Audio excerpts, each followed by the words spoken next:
Welcome back. Bruce Springsteen, the boss, just put on a rockin' show in Minneapolis last night. He kicked off his Land of Hopes and Dreams tour at Target Center. Jenny Teray caught up with some of the fans who lined up early for the show.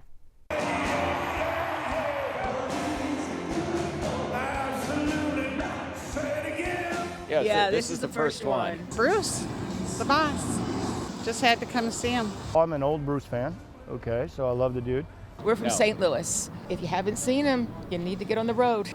This is, what do you say, our 24th Mine 24th, time? your 23rd. Saw him in Gothenburg, where, in the 70s, he was rocking out and they broke the stadium. They physically broke the foundation of the stadium.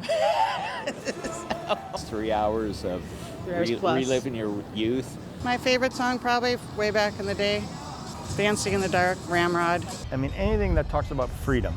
It talks about we're stuck in a rut, and let's fight to get out and be who we want to be.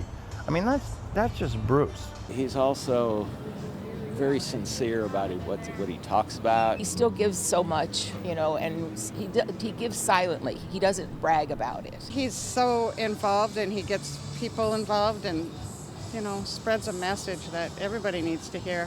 It's going to be a great show. We know it. Amazing. We're happy to be here.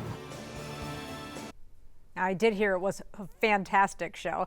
Springsteen, by the way, has 19 more shows as part of this tour, ending May 27th in Washington, D.C.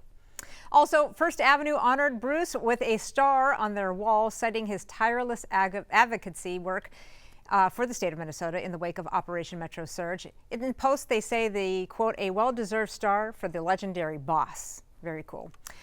A pilot who was once scared of flying is now inspiring future pilots. Jessica Cox is a well-known motivational speaker and is appearing at Utah State University tonight. But fear was just one of the things that she had to overcome.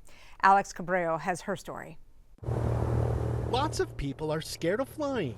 Jessica Cox sure was. I had this great fear of flying, and I wanted to conquer the fear by doing something about it. So she did, learning to be a pilot, figuring if she was in control, maybe the fear wouldn't be. She loves talking to others about how she did it. That's why I'm out there, is to help remind people of their own potential. But what she's done goes far beyond just learning to fly. You might have noticed she doesn't fly the plane like most pilots. I'm the first pilot to fly an airplane with just my feet on the controls. That's right, she flies without arms. You see, Cox was born without a right or left arm, and the amount of times she has been told she couldn't do something is enough to fill the sky.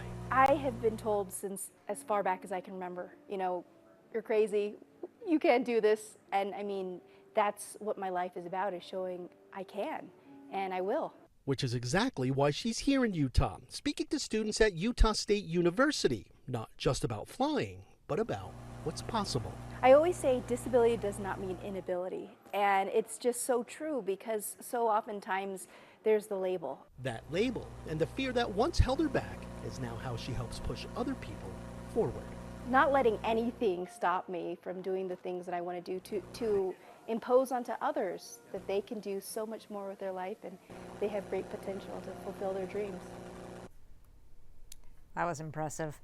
Well, this evening, history is lifting off from Florida's Space Coast. We are live in Titusville, Florida, where we're just hours from the Artemis mission back toward the moon. It will be the first time in 50 years that humans are headed back, and a major step toward landing astronauts back on the lunar surface again. Larissa Abreu is in Titusville, Florida, where spectators will gather to see the liftoff. We're just hours away as Artemis 2 prepares to take flight. 4 astronauts, 10 days, history underway. The countdown is on at Kennedy Space Center as NASA prepares to launch Artemis 2, its first crewed mission to the moon since the Apollo era. We're ready. The rocket is ready. We are ready. NASA is ready. On board, 4 astronauts, Commander Reed Wiseman, pilot Victor Glover, mission specialist Christina Cook, and astronaut Jeremy Hansen. Each making history, including the first woman and the first black astronaut to travel to the moon. I also hope we are pushing the other direction, that one day we don't have to talk about these first, that one day this is just, and I listen to this, that this is the human history. It's about human history. It's the story of humanity, not black history, not women's history, but that it becomes human history. This mission won't land on the moon, but it is a critical test, sending humans farther into space than we've ever gotten in decades. Engineers will be watching everything from life support systems to how the spacecraft handles extreme speeds re-entering Earth's atmosphere. After liftoff, the crew will orbit Earth before slingshotting around the moon and heading back home in a 10-day mission through deep space. It is our strong hope that this mission is the start of an era where every person on Earth can look at the moon and think of it as also a destination. Back here on Earth, thousands are expected to line Florida's coast for a front row seat to witness history in what's shaping up to be one of the biggest launches in decades. If it all goes as planned, Artemis 2 won't just launch a rocket, it will launch the next era of human space exploration. Failure is not an option, but I think it is often misunderstood. It's not that we never fail, it's that we don't quit. The excitement is building along the Space Coast as the countdown to liftoff is officially underway.